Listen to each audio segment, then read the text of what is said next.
ముందు కూర్చో. నిజంగానే కొంపలు అంటుకుపోతున్నాయి ఆంటీ.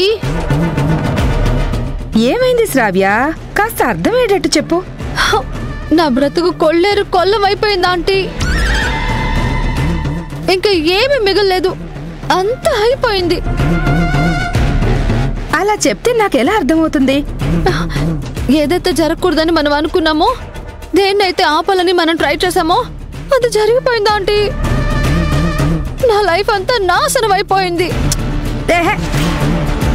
మలయాళం సినిమాని ఒడియా సబ్ టైటిల్స్ తో చూసినట్టు ఏమీ అర్థమే చావట్లేదు. కొంచెం క్లారిటీగా చెప్పు. ఇప్పుడు నిజంగానే నాకు ఏడుపు తప్పితే ఇంకేమీ మిగల్లేదా ఆంటీ? అసలు ఏమైంది? సరిగా చెప్తావా లేకపోతే తన్నమంటావా? నిన్న వాళ్ళు పితృతర్పణం పెట్టడానికి ఫారెస్ట్ గుడికి వెళ్లారు కదా ఆంటీ. రిటర్న్ అయ్యేటప్పుడు దారిలో ఇద్దరు ఒకటైపోయారంట ఆంటీ.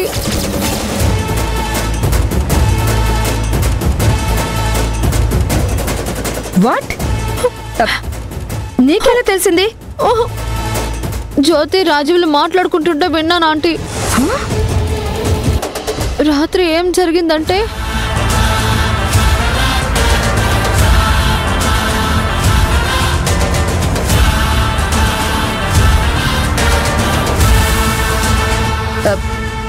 నేను అసలు నమ్మలేకపోతున్నాను.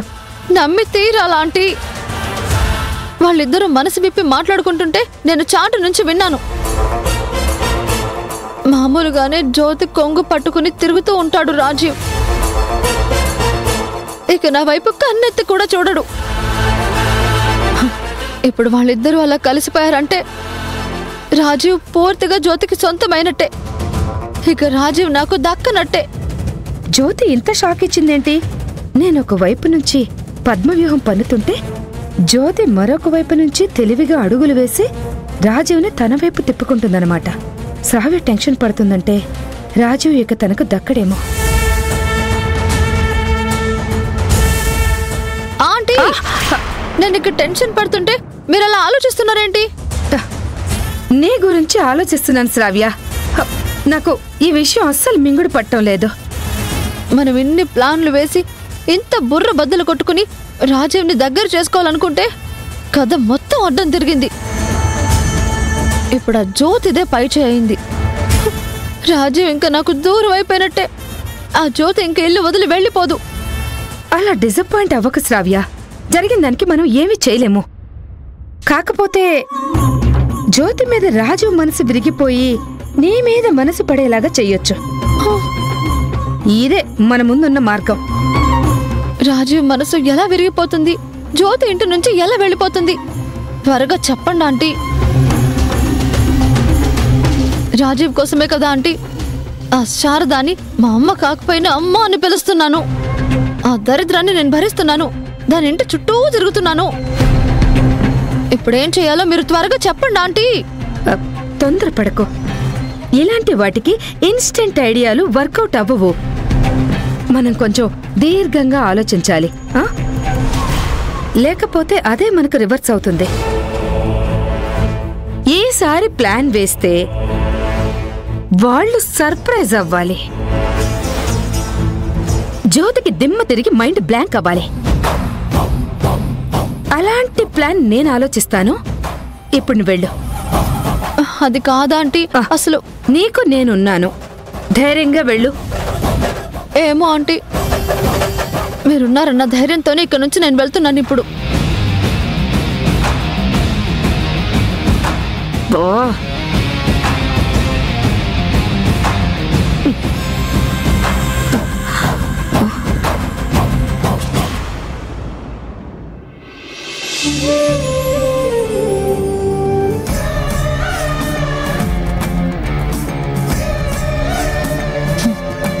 నేను ఎన్ని రకాలుగా ఈ శారదా దగ్గర జ్యోతిని బ్యాడ్ చేయాలని చూసినా ఈ ముసల్ది పూర్తిగా నమ్మట్లేదు. ఇప్పుడు 4 మాటలు కల్పించి చెప్పైనా సరే దీని మనసులో జ్యోతి మీద కోపం వచ్చేటట్టు చేయాలి. అమ్మా! శ్రావ్య,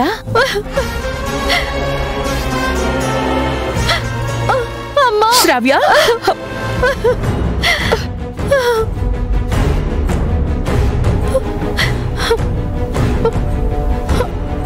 అమ్మా, నా వల్ల కావడం లేదమ్మా. ఏమైంది శ్రావ్య? ఎందుకు ఏడుస్తున్నావు తల్లి? నేను తట్టుకోలేకపోతున్నానమ్మా. ఎంత కంట్రోల్ చేసుకుంటున్నా ఏడుపు ఆగడం లేదు. నిన్ను పట్టుకొని ఏడిస్తేనేనా నా బాధ కొంచెమైనా తగ్గుతుందని పరిగెత్తుకుంటూ వచ్చానమ్మా. నువ్వు విషయం చెప్పకుండా ఇలా ఏడిస్తే నీకు ఏమైందో నాకెలా తెలుస్తుంది? నీ బాధ ఏంటో నాకు చెప్పు. నా వల్ల అయింది నేను చేస్తానుగా. రోజు నన్ను విపరీతంగా టార్చర్ పెడుతుందమ్మా. పండుగ రోజు కూడా నాకు సంతోషం లేకుండా చేసింది. ఏం చేసిందమ్మా? అసలు ఏం చేసింది? పండుగ రోజు కూడా నా భర్తతో నేను లేకుండా చేసింది. రాజీవ్తో కలిసి నేను పూజ చేసుకుందాం అనుకుంటే ఆ సంతోషం నాకు దక్కకుండా దూరం చేసింది.